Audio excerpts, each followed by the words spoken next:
Hello, hello, Tea Room Secrets. Tina Jesson here. I just wanted to hop on today. I don't know about you, but it is a rainy, cloudy day in October, and I know we are on the run up to our busiest season ever as we start moving towards the holidays. Now, if you aren't joining me live, that's okay. This will be up here for a little while, so you can catch the recording. If you're watching this live, if you could type hashtag live in the comments, that would be great. If you're watching this as a replay, hashtag replay, that would be great too. So the reason I'm coming up on to this live today is to basically give you a little bit more value and the thank you for joining Tea Room Secrets. Did you know we're now at over 500 members in this group, which I think is amazing. I've only had this group up and running for the next oh, you're grabbing a cup of tea, Victoria. Oh, hi there. I've got mine. And Victoria's joining us from the UK. Yes, get your cup of tea. And like I say, 500 of us now in Tea Room Secrets. It's something I set up as a little side project about 3 years ago.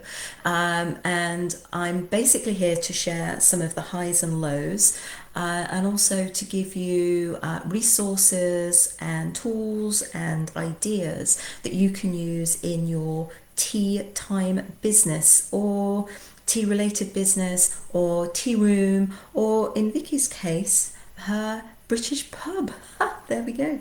So I just wanted to, like I say, hop on. If you aren't watching this live, if you'd like to type in hashtag replay, that would be great, or hashtag live if you're watching live.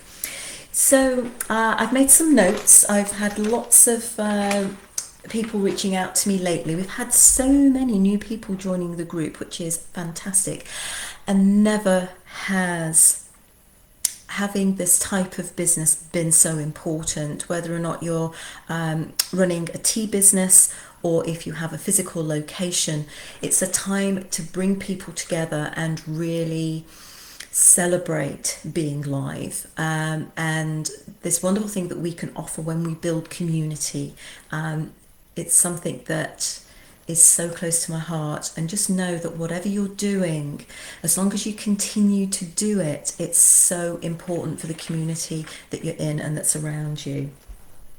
So as you may know, and for those of you that don't know me, let me just give you a little bit of my background.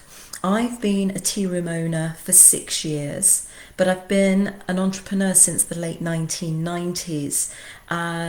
And I actually came from 15 years in corporate IT, and I was a web development manager for a number of years in the late 1990s when the internet was just a baby. I know it seems such a long time ago, and for the younger ones amongst us, you probably can't even remember what life was like before the internet. There we go. But one of the things that I've done over the years is really hold the internet as this kind of magic way that we can actually connect with our clients. And even if you have a physical location, using the power of the internet is really fundamental, I believe, to every business, especially now. I mean, it was back then, but now more so. And I've created, Facebook business pages. I know a lot of people have those. I've seen them. Thank you for putting links out there to your Facebook pages. But one of the things I've done is I've made sure I've always created an email list and sent out newsletters. Now, back in the day, we'd send a newsletter out once a month. Now it's much more frequent. It's at least weekly, if not 2 or 3 times a week, that we're actually reaching out to our list. And obviously back in 2020 when COVID hit, I was then able to pivot my business to take it completely online, with teas and bake mixers and jams, all the things that we were doing in the tea room. We were able to actually turn that into an online business. And we've really focused on reaching our existing customer base. We weren't too worried about bringing new customers in. We wanted to retain the customer base that we had built up. And I had something like 6,000 email addresses on that list, which is well, kind of amazing. But so many tea room owners I speak to and so many business owners I speak to, they might have customer information, they might have credit card information, they might even have email addresses of people that have contacted them through their website to maybe make a reservation or to buy something. But my question to you is, are you actually capturing that information so that you can reuse it and use it to target and market? And I know a lot of folks out there are reluctant to do what I call proactive marketing, or automated marketing for that matter. And they think they have to be everywhere on every piece of social media, on every platform. Or they just sit back and just wait for people to come to them, and then they say, I need more customers. Well, my question to you is, do you actually need more customers? Or do you need to communicate with the ones that you've got to make more offers more often so that they might buy more frequently from you? Because I think we're missing something, because it's cost so much more to bring in new customers, and the cost of customer acquisition is so much higher than it is to spend a little bit of time and effort on actually promoting your business or talking about what you're doing and connecting with your community that you have built in the virtual sense. So that's one of the things I wanted to talk about today, because I know a lot of you have been asking, how do I get more clients? How do I get more clients? And I think we think about getting more clients is the thing that we need to do, where what we really mean is we need to make more sales and bring in more revenue. And there's lots of ways we can do that. And it's not necessarily advertising. It's not necessarily doing more of the same thing. Maybe it's repackaging what we do in a slightly different way, and bringing in revenue or different revenue streams based on very similar things that you might be doing already. So that was another thing I really wanted to talk to. And the online business that I was able to pivot last year, I've spent a year establishing that business now. So we've got a lot of repeat customers, contracts in place with wholesale clients, and tea party catering. We're doing more of that now, which is where I started 10 years ago. That's what I was doing. I was selling scones at farmers markets, and I was doing tea party catering to people's homes. And that is another revenue stream that is now on the online business. But that business I've now sold on to one of my team, actually. My manager now, Heather, she runs that for me. Or should I say she runs that. I've actually sold that to her, which has now freed me up to do more work and have bigger reach. Because I figure that if I can help more business owners, and specifically tea business owners or tea room business owners, to reach more people, then the work I do is going to have a much more far-reaching impact. And remember, communities need what we do now more than ever. Anything that we can do that brings people together, that can offer a service that inspires, that's great food, great drink, and brings communities together. We need that now. We need that more than ever. And if I can help you be successful and reach more of those people, then that's what I want to do, because I'm very committed, I'm very passionate about being in business and helping other business women typically to reach more of their clientele. And if I can help you do that, that's what I want to focus the rest of my professional life in doing. It also gives me the flexibility to do that either from the US, where I'm living now and where I'm recording this from now, and able to do that from the UK, which is where I'm planning to be by this time next year, if all things work out in the way that we hope they will. I've just bought a property in the UK, which we're going to be going back to start. It's a bit of a fixer-upper that we're going to be doing in January, December and January. So I wanted to come on and let you know that this is some of the things that are happening, some of the things that is coming, and to use Tea Room Secrets as a resource to help you. And to know that there's no shame or anything that should be holding you back in sharing some of the struggles. I'm going to be completely transparent about some of the struggles I've had. I'm going to be suggesting approaches. I'm going to be giving you access to some of the resources that I used in my tea room business that I ran for 6 years, being in the tea business for 10 years, and being a female entrepreneur both in the UK and the US for over 25 years. There's a lot of knowledge here that I want to impart, that I want to share with you. So ask the questions. What are the things that are holding you back right now? What are some of the biggest challenges? And ask the questions of the community, and step in and be in the mastermind, be in the hot seat. Ask those questions, and let's come up with solutions.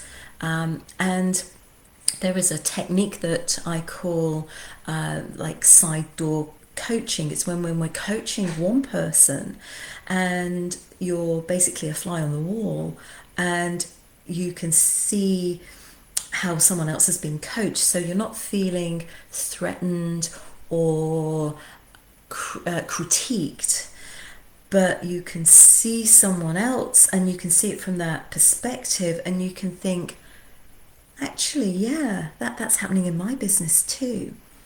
Yeah, that's going to be really helpful for me as well. And maybe I can learn by being in this group environment.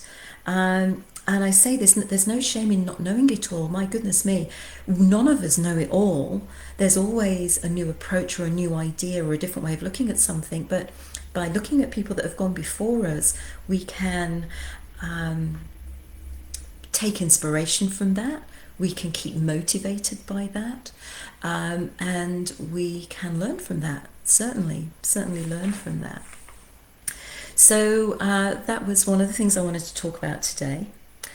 So like I say, about 3 years ago, I set up Tea Room Secrets as a little side project, which is now becoming about 50% of the work that I'm doing at the moment.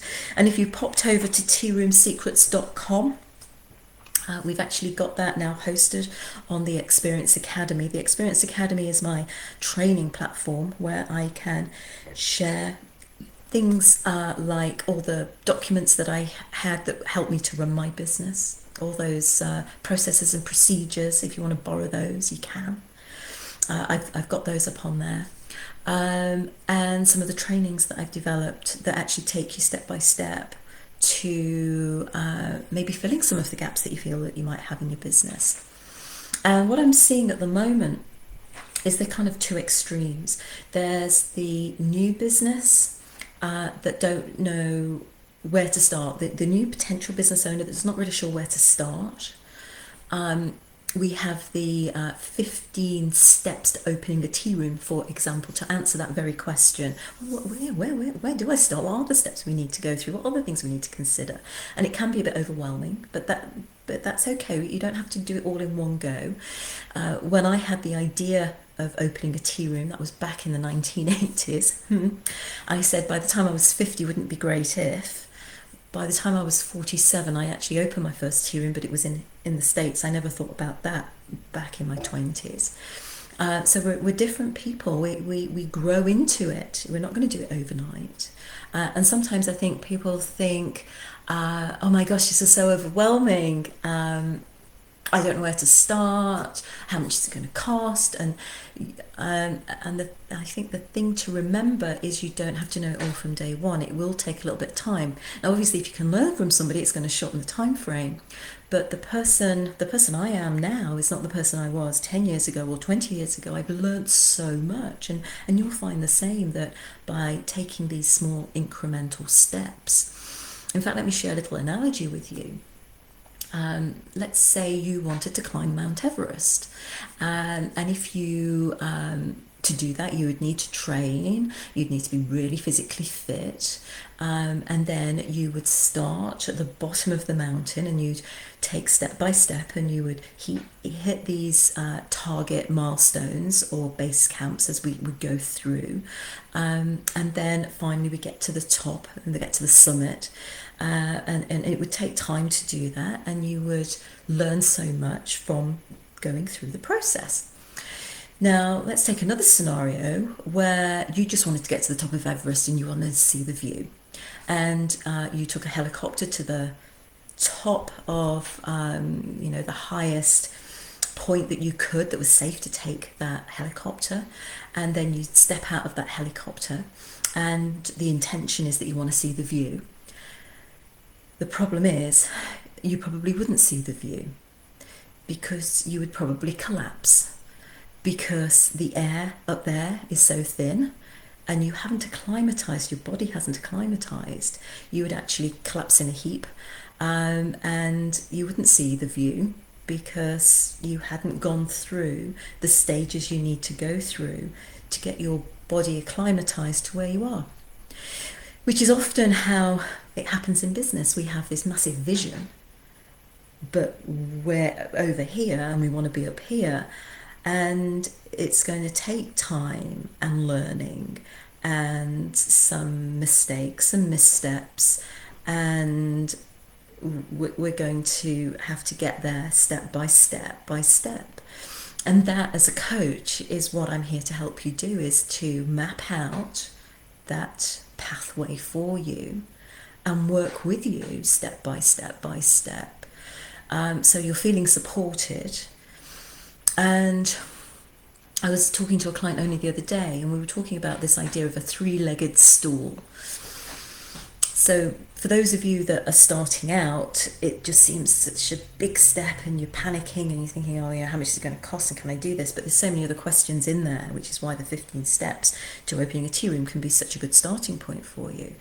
But then as you grow your business, there are more things to consider. So the three legs of the three-legged stool that give you the stability in your business is the products and services that you offer to your clients. Then there is the you factor, you as the business owner. That's your mindset, what you think is possible. And can you visualize it? Can you see it? And can you go through the steps? So you have to up-level your own skills as well as the services that you offer. And then the third component, as you get bigger and you grow beyond just you, is how on earth do you build a team? Especially now. I mean, my goodness, how many people are hiring right now? How many restaurants are hiring right now? How many businesses are short-staffed? How do you hire the right people? How do you up-level the people you have so that you've got your services, the revenue streams, if you like, coming into your business?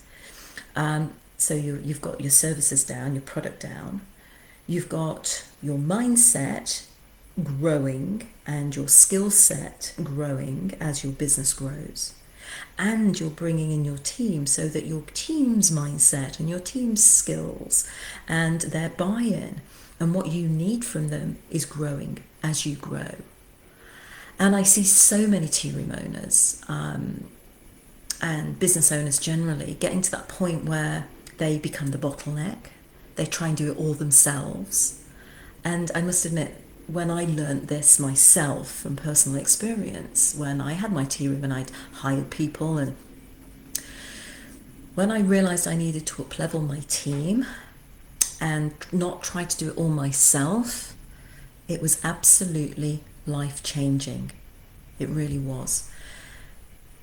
And it wasn't just life-changing for me personally, it was life-giving to my business.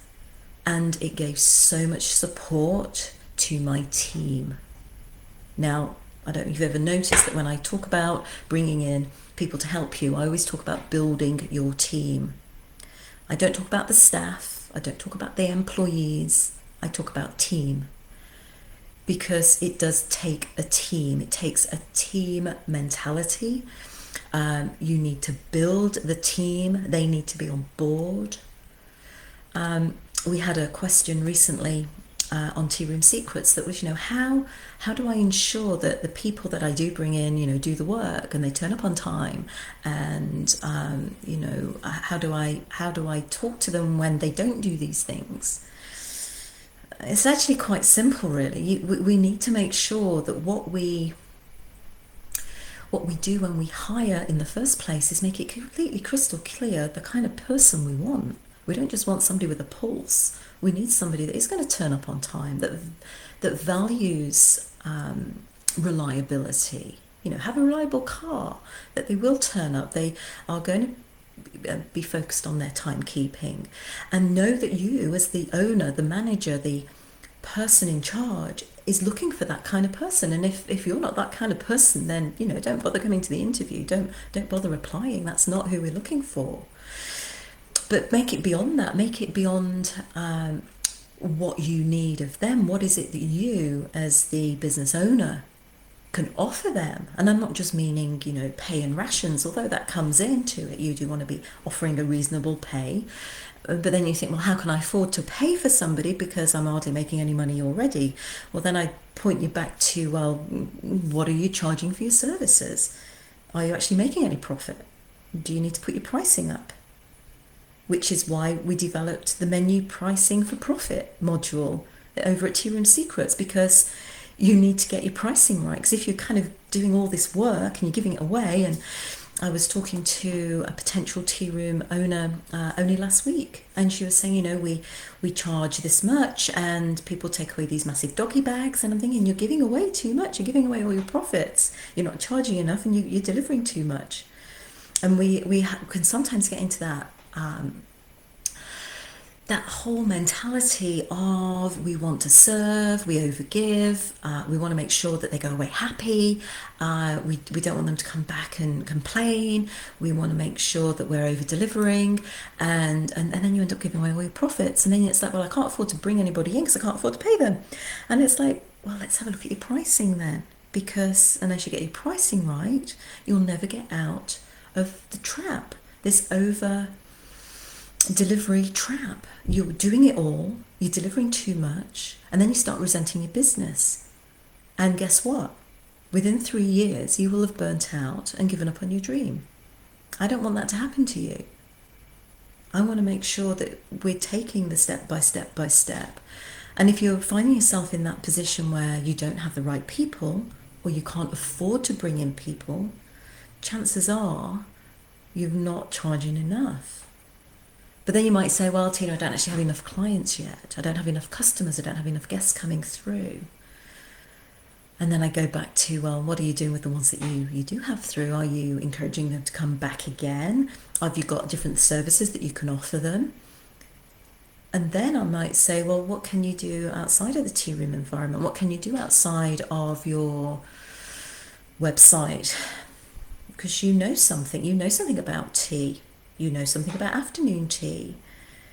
Could you speak on that topic? And we have a whole module at Tea Room Secrets all about making profit from your tea business. And that's basically taking what you know and going out to the community and sharing that knowledge and getting paid for it. And I think that's another thing. We think we have to be an expert in everything. We're not. We just need to be more expert than the people that we're talking to. We need to just know a little bit more and be willing to share it. And then we think, who am I? And then imposter syndrome kind of creeps in. And imposter syndrome kind of gets to stop people in their tracks, and it kills more dreams than anything. Which is why having a community of support and taking the little step, taking the next step is so important, because it starts to build our confidence. We then have a little bit of experience. We then can say, well, I did that once and actually that worked out quite well. Or, well, I tried that and, I wouldn't do that like that again. I would do it like this instead. And we build in what we call the feedback loop. This is something that we had at the tea room, this idea of the feedback loop. Now, as a tea room owner, and those tea room owners amongst us will know that we provide such a high level of service because we're personally invested, because maybe it's even our hobby business if we were really truthful with ourselves, and that you're going to bend over backwards and give the best service ever. And when we get a bad review, oh my God, our whole world falls apart. And then we get, well, we can do one of two things. We get really antsy with our customer, and it's like, well, who do they think they are? And that's probably not the best place to come from this point of service. And you might think, oh my God, don't they realize how much I put into this? How dare they? How very dare they? I know, I've been there too. Hello. But when we come from a place of service, the question changes and it becomes, how could I have done better? How could the team have done better? What fell over? And not from a let's point the finger at anybody, but the feedback loop is around, so what was the scenario? What was the thing that went wrong? Is there something we could have done differently? And that kind of feeds back into how you do things around here and your processes and training. Or is it a training problem where you have somebody that made a mistake because they actually didn't know any better? And that's not their responsibility. That's your responsibility as the owner to make sure that you're teaching them, that you're training them, that you're making sure that they know that stuff. And when it falls down and it is a problem because they don't know and maybe they haven't been told, then maybe there's a little process or a little more guidance that you can give. And you need to take that responsibility on as an owner that, well, what could I have done better? Do we need to add another step in their learning process, their training process? Or are we just expecting them to know when we've never told them? Well, if we've never told them, we can't expect them to know, which is why having this feedback loop is so important. And again, putting it back into the tea room environment, I've actually taken product off my menu that we haven't figured out how to do better. If it won't work in the scenario that we're in with the amount of staff or the amount of freezer space or the amount of cold storage or the amount of people we're serving or whatever the scenario is, if we can't do it better so we don't get complaints, we take it off the menu. Because I'd rather do less, better, than more in a mediocre way. I hope that makes sense. So Vicky, you're with me at the moment. I'm hoping you're still there. Is this making any sense to you? Are you finding any of these? And I'm not just talking to Vicky, I'm talking to those of you that are going to be jumping on later for the recording. Does any of this make sense to you? Have you come across some of these challenges where some of these things have fallen down in your business? And I remember the first time somebody asked me, what is our policy for refunds? And the time I had no policy for refunds. And it came back to, somebody bought something and it was either broken or I can't remember the exact situation, but it was like, oh my gosh. So it's only when things break down that you realize that you need to have some kind of process, some kind of standardization, some way of doing things around here that is consistent. And as soon as you build in consistency into your business, then you can train others to do it, which actually means you get to take a day off. Wouldn't that be amazing? You can take a day off. How many people have gone into the tea room business or any kind of service-based business and found that it's all-encompassing? You're there every day. And when you're not there, you're dreaming about it. That's when you sleep. Or are you lying in bed thinking about it and worrying about it?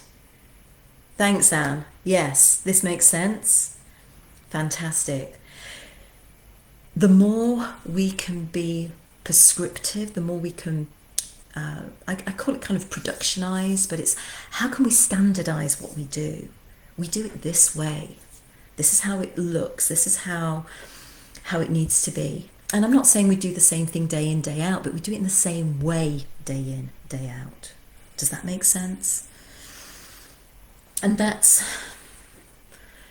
once I learned to do this, it had a twofold, well, it had a threefold effect, which it comes kind of back to the three-legged stool that I talked about. It helped me clarify what I wanted my business to be and to look like. And it helped me to articulate what my standards were, what I would accept and what I wouldn't accept. I don't accept tardiness. Another thing I didn't accept is we don't talk about our guests in the back of the room. We don't talk about our guests and we don't roll our eyes. No, we don't roll eyes. That's something we just never allowed. So, no matter how arsey a customer could be, they were never arsey. They were just having a bad day and you were just getting the brunt of it. So no eye rolling. It was not accepted. So it helps you as the business owner to basically articulate what your standards are, what you will accept and what you won't accept, what the quality needs to be. And then it helps you to articulate that to your team. And then your team are happy because they finally know what you expect of them, because you've been very clear.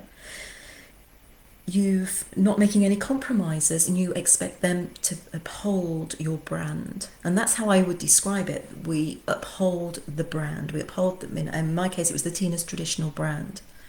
And we expect them to meet that high standard. And then the third thing it does is it supports the service. So when we get somebody on the phone and they say, "Oh, I want to book a baby shower or I want to book a bridal shower. I want to come in at 12 o'clock and there's going to be 15 of us."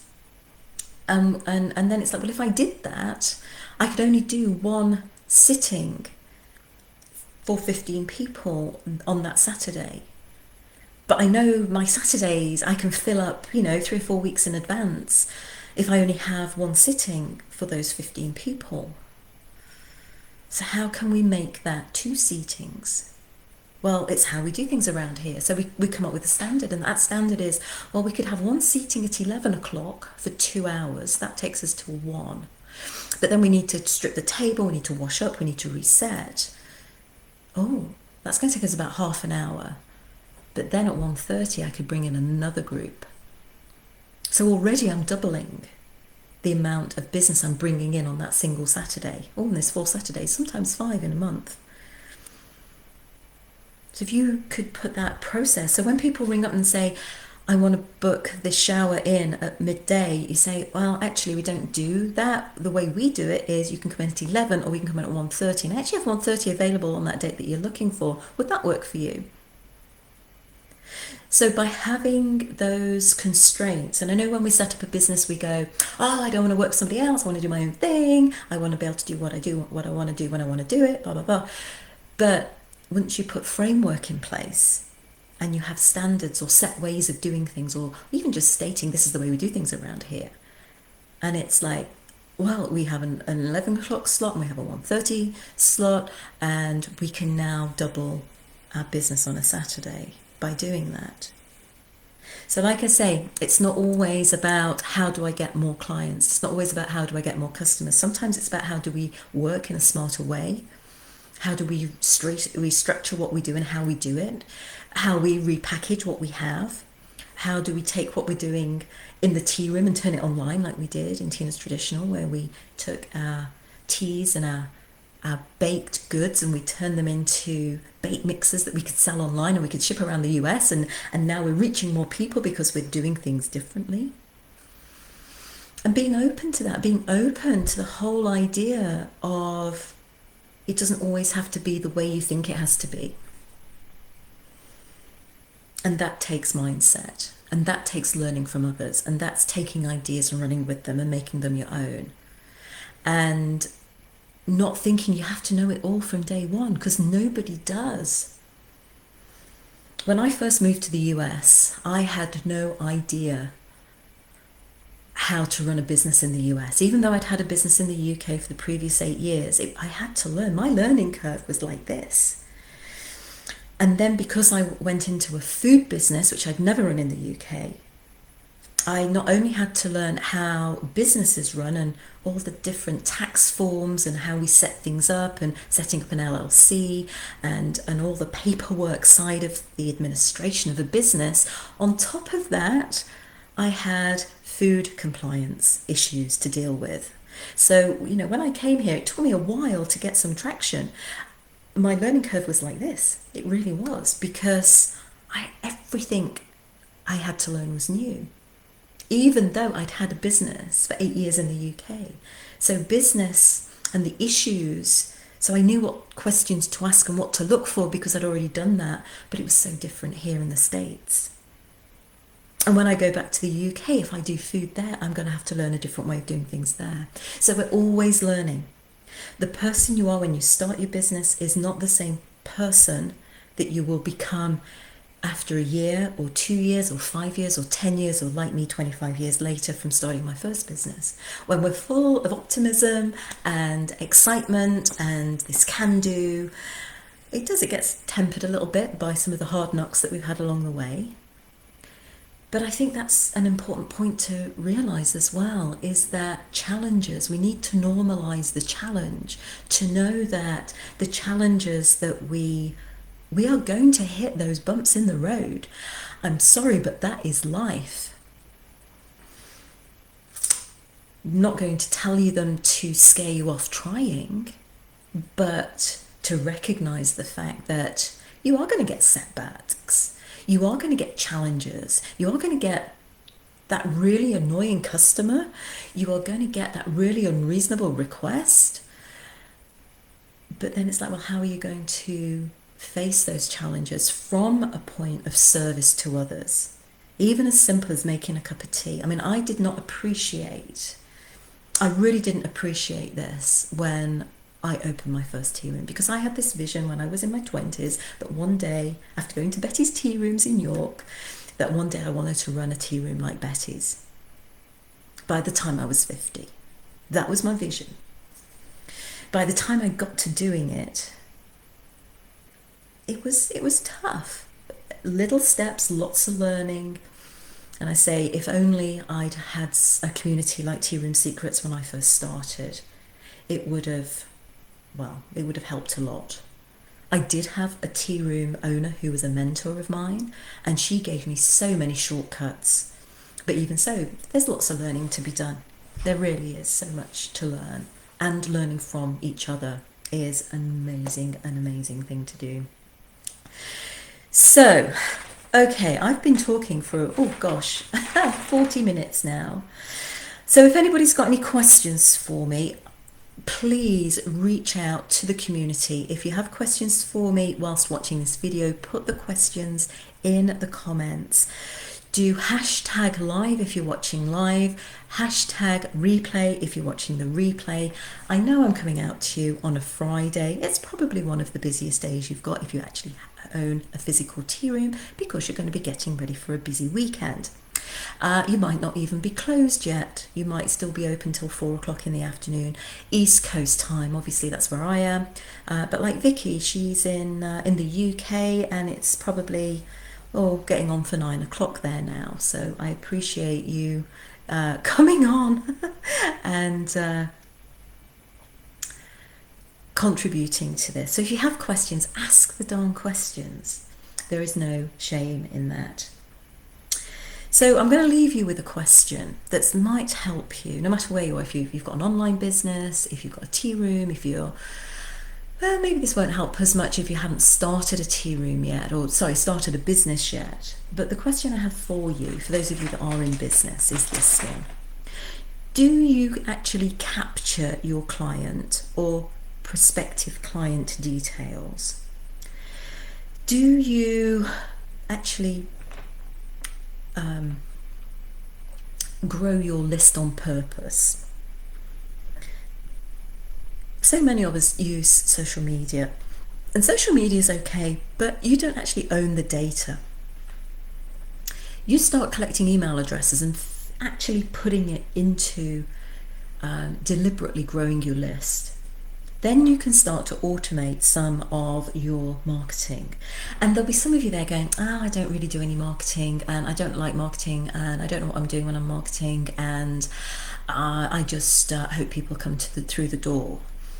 Well, that's okay, but then you can't say you don't have enough business, because you have to be marketing. If you're not marketing in between the times when you're delivering the service, and hopefully at some point you actually get some team helping you to deliver the service, then that's the only way you're going to grow, is if you actually market your business. So you have to be, it's almost like being a marketer first, which I know a lot of you won't like the idea of. But if you can get your marketing down, and by that I'm talking about using those emails and reaching out to people that know you, or at least know of you, then you can make more offers more often. And the more offers that you make more often actually increases your sales. Increasing your sales increases your revenue, and then you start making more money. And if you make more money, then you can start to actually enjoy the business that you're in. So I say often we think that we need more clients, when actually what we need is not more new clients, but we need the clients we have to buy more from us more often. Oh my goodness me. So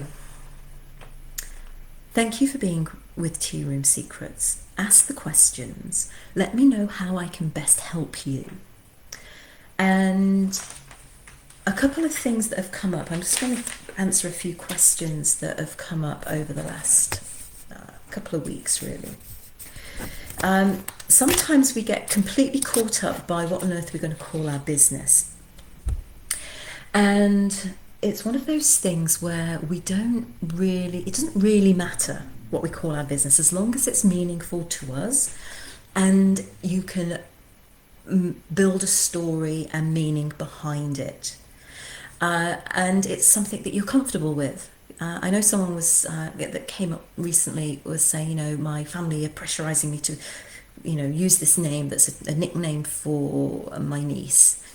Well, if it works for you, use it. If it doesn't feel right for you and you have a better idea, then use that instead. It's your business at the end of the day. But it's the story that we craft around our brand, and it's the meaning that we give our brand that's the important point. So rather than going round and round in circles over that, just pick one and roll with it, and you create the meaning around it, would be my best advice for that. And the same with branding and websites. You don't need a website to start your business. You don't need business cards. You don't need to have a strong logo. Don't get caught in those early days minutiae. You don't need that. The easiest thing to do is to go out there and start talking to people, because the more we can talk to our people and make offers, the more we can sell. Easy as that. So don't get caught up in branding and website. Eventually that will evolve, but don't let that stop you going out there delivering something to your clients of whatever that product or service might be. And you can start with very little. You don't have to have all the qualifications. You don't have to have, or you don't have to be the expert. You just need to know that little bit more than the people that you're serving.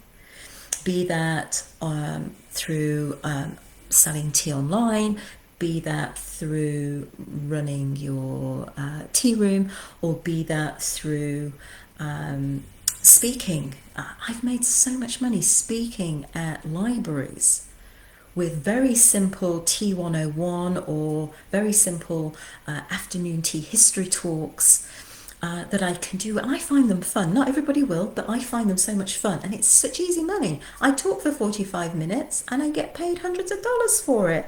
And it's all profit. If I can fit that in around my tea room or my online business, then why wouldn't I do that? If you want to do that too, I have a training for that. Go to tearoomsecrets.com and you'll find that training. It's called Turning Your Tea Business into Profit. And you can do it right now if that's something you want to do. So don't get stuck on getting started. Just take the first step, whatever that looks like for you. It might be just trying something out. It might be doing an event. It might be offering something. It might be turning up and just doing something. It might be opening your doors and having a little tea party at home. Whatever it is that helps you take that next step. I started selling scones at farmers markets and just doing testing for like 6 months. Then I as a home-based vendor, and then I started doing tea party catering into people's homes and churches, like Mother's Day teas and things like that. And then I stepped into getting a commercial kitchen, which meant that I could then sell at other events, not just farmers markets. And then I partnered with a cafe, and I was able to use their kitchen. And then over 2 years, I finally opened my own tea room. Lots of little steps. You don't have to go the massive leap. You don't want to helicopter yourself to the top of Mount Everest in one step, because when you step out the helicopter, you'll collapse in a heap because you can't breathe. You have to take the steps, get the learning, get the experience, step out and do it. Use the supportive infrastructure that we have within Tea Room Secrets and all the resources that I'm laying out there for you to use. You can do this. And then finally, if you do want to get more clients, if you want to know how to put this automation into your business where you're actually collecting those emails, you're using your list, you're reaching out to people that already know you, because it is so expensive to get new clients coming in. That's why advertising is so expensive. You don't want to be advertising. Use this different way of doing things that is going to be more effective, that helped me to do my pivot back in 2020 when the tea room closed, where we actually made more profit by selling different offers to our existing customers. If you want to know how I did that, if you want to learn how to do it for yourself, we have a great training for you. It's called Right Clients Right Now. And the reason I called it that, and it's not some kind of sales gimmick, because it's important to get the right clients, the right product or service. And it's important that you get it now, because it's now that you need the revenue. So Right Clients Right Now. Hop over to tearoomsecrets.com, scroll down, you will find the training resources in there. And, we're here to help. You can reach out to me. You can ask questions in this forum. And there are people here to help you. I just wish it had been here 25 years ago when I started my first business. I wish it had been here 10 years ago when I started my tea business. But no, I had to go through that learning curve, taking little steps by step by step. And you can do that. You can do it all on your own. You can go, no, I'm just going to do it my own way. I'm going to do my own thing. But just know you will be hitting those road bumps. And that challenges, we want to normalize the challenges. You need to accept and expect those challenges will come along.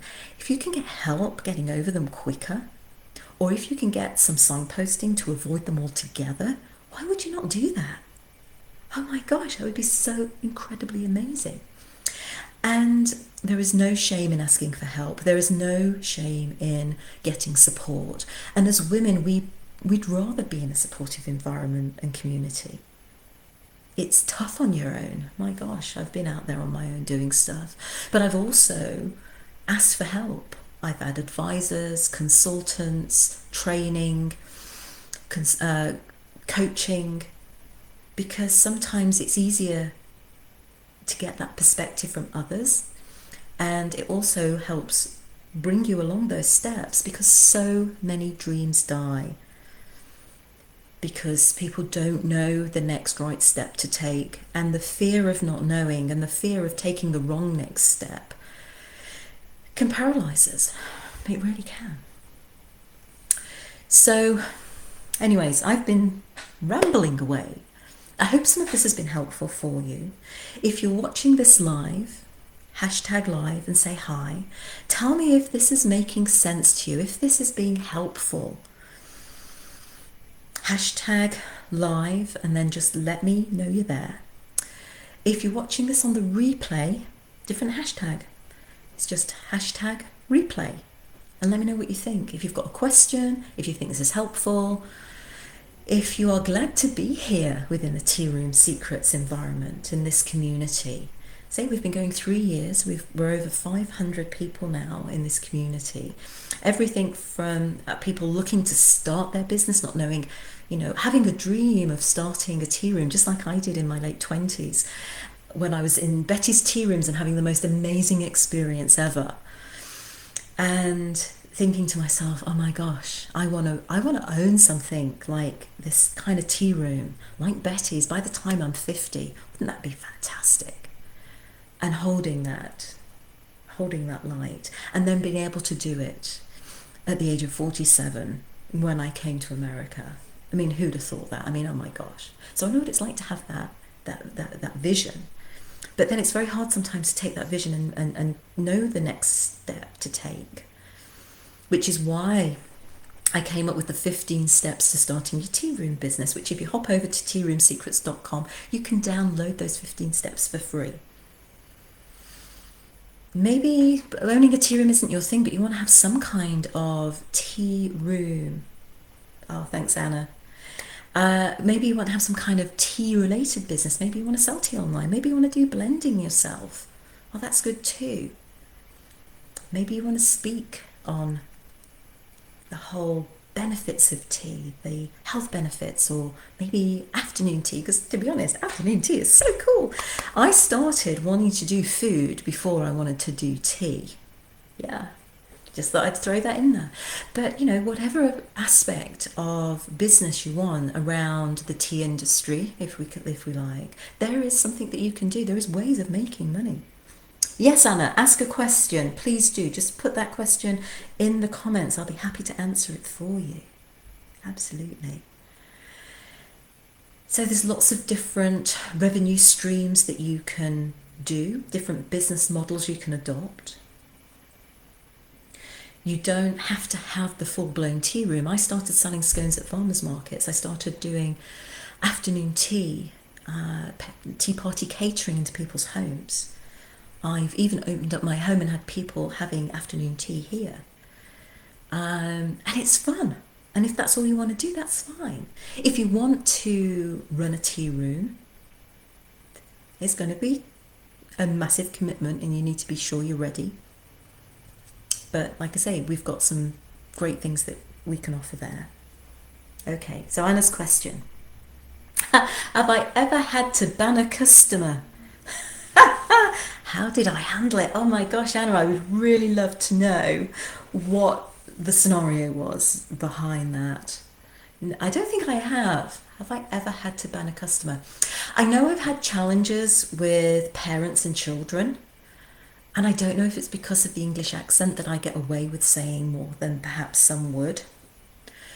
But yeah, I've had to have quiet words with guests about possibly their children not, going over there and, touching all the teacups and everything on the table.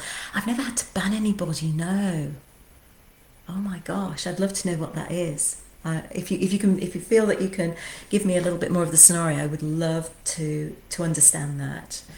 I think generally in the tea room environment, we have quite pleasant people who are on their best behavior because they're in that environment. They are looking at good etiquette and such like. Yeah, but how would you handle it? I think you would, you'd have to go over to them and say, I'm afraid whatever this behavior is that isn't acceptable isn't going. I think if you called them out on it in a humbling, service-driven way, that maybe they're affecting other customers. I'm just thinking, have I ever had that where one client has been disruptive? Maybe they've been too loud, and maybe I have. I've gone over. If I noticed that, I would go over to them, and I have that. So somebody being really loud. Oh yes, really loud and bad behaviour. Okay, so yes, I have had that. I've never banned them. I've gone over to them and saying, we like to use inside voices in the tea room, and this is getting quite loud, and I'm just concerned that it's making a really bad impression, and a poor experience with our other guests. And our other guests come in for a quiet, peaceful environment. In fact, I think I did have one lady who had some, how shall I say, some medical issue that meant that she had got a very, very loud voice. And what we did there is we seated other people away from her, And then I do remember going over to her and saying, could we try and keep an inside voice going? Now, whether or not she ever came back, I don't know. I couldn't say. But I would never say you're banned because you're making too much noise. I don't know. Is that a little bit wishy-washy of me? I don't know. But I think the fact that it was called out and it was done in a very careful, considered, I really don't think that. And then I went and apologized. I went to apologize to, the people on the nearby table. I said, I'm really sorry that if that was a little bit disruptive for you. And, I think you can still be nice and caring. And like I say, I think this individual that I'm talking about had some medical issue that meant that they were quite loud. Now, if it's bad behaviour for the sake of bad behaviour, it would be, I'm afraid we don't act like this. In fact, that now actually reminds me of a little PR thing that we did in the tea room. We actually had the Colts mascot come in. And he was the Colts mascot, in case you don't know, the Colts American football team. The Colts mascot is a horse. So, he was horsing around and he was, being really silly. And it was a PR exercise. But it's like, no, we don't do that. We don't do that here. And again, I think taking on that persona of, again, being English, I suppose that helps me a lot with my accent and such. And it's like, really, we don't behave like that in the tea room. And we really need to lower the voice down a little bit. And, we don't, we need to do this. And with children, this is something that I've done so much of, is actually teach them a little bit of etiquette. It's like, well, this is how you would do it. This is how you'd hold your knife and fork, or this is how we stir the tea really quietly. I don't know. Does that help at all? Am I a million miles away from the situation there, Anna? Sorry. Really loud and bad behaviour. I don't know if I'd ban them. I would just say this is the expectation in the tea room, is that people are on their best behaviour and they don't raise their voices, and we use inside voices around here. And that's that. And to be courteous to our other guests. I don't know. Would that work? Did you really ban them? I really love to know the whole of this story. I really would. And one thing I do want to offer, not just to Anna, but to anybody, but Anna, I'm talking to you on this specific thing. If you want to jump on to a possibilities call with me, that's what we call it, and just have some one-on-one time with me. I offer this to everybody. Not everybody takes me up on it. But if you do have a question or you do want to have a conversation with me, again, reach out and let me know, and we can set up a time. And I'll give you a little bit of time just to do a little session with you, understand a little bit about what you're trying to achieve, what your scenario is, and if I can be of help. But yeah, I have seen a few comments come up within the Tea Room Secrets Facebook group where there has been some issues with certain people.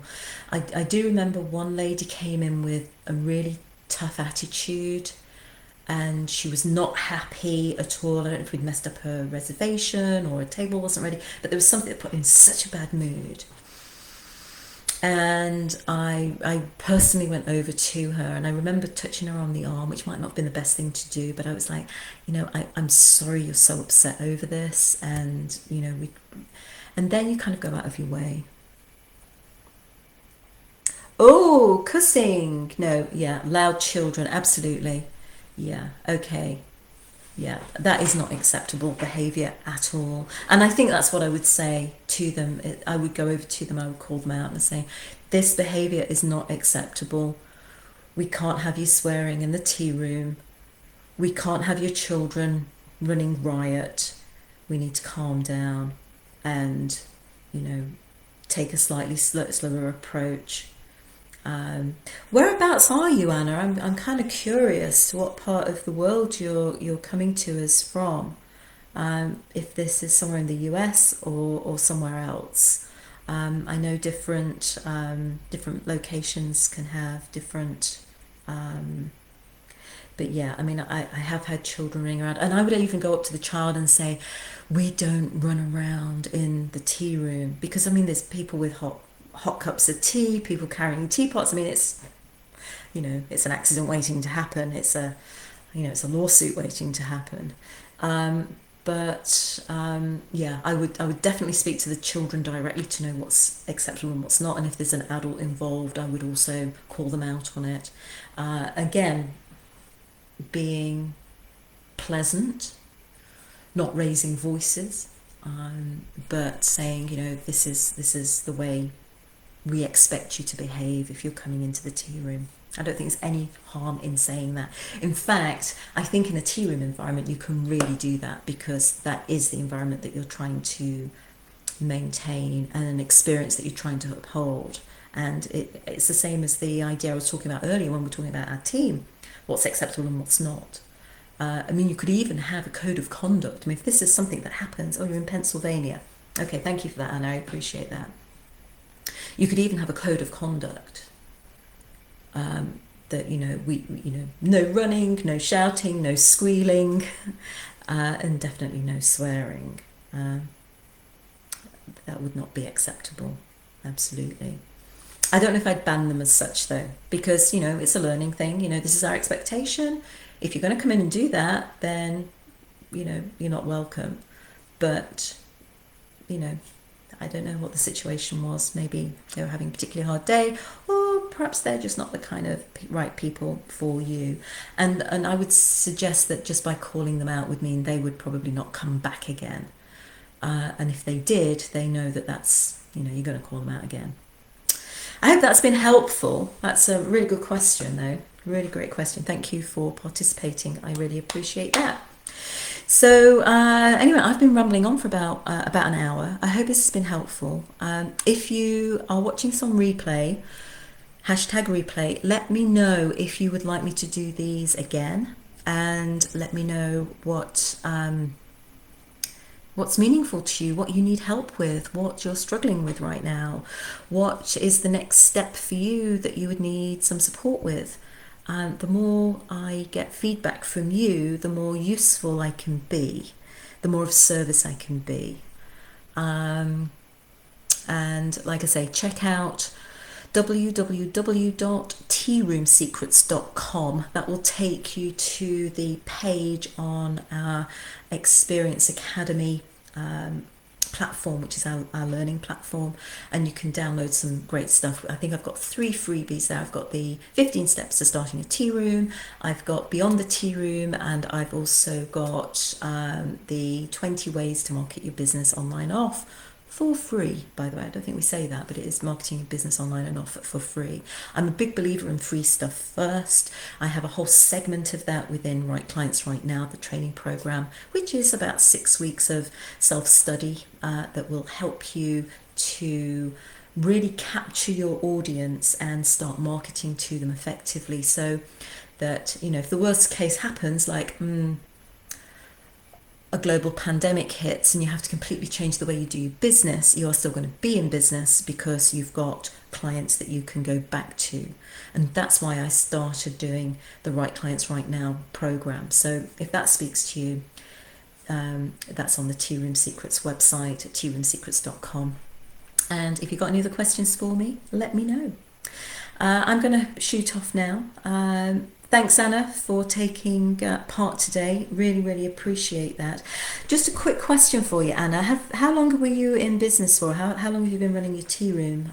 Assuming that's what you are doing. Really appreciate that. Vicky, I don't know if you're still with me. I know it's probably getting a bit late your end. What would it be? 9 o'clock your end now over in the UK. I don't know if anybody else in the UK is in the group looking at this either live or watching the replay. Love to give me a shout out. Love to see where you are, what your business is. Anna, I'm assuming yours is a tea room. How long have you been running that, my darling? Love to know that. And let me know, all of you, let me know what you need help with. Until next time, I'm going to shoot off. I'm going to be helping a friend set up for her Halloween party tomorrow. So I'm heading up there in a few minutes. So I'm going to be off doing that. And until next time, I'll see you soon. Bye for now, guys. Bye for now. Oh, dee-dum, dee-dum, dee-dum. Where is my tea? Yes, let's go. Bye.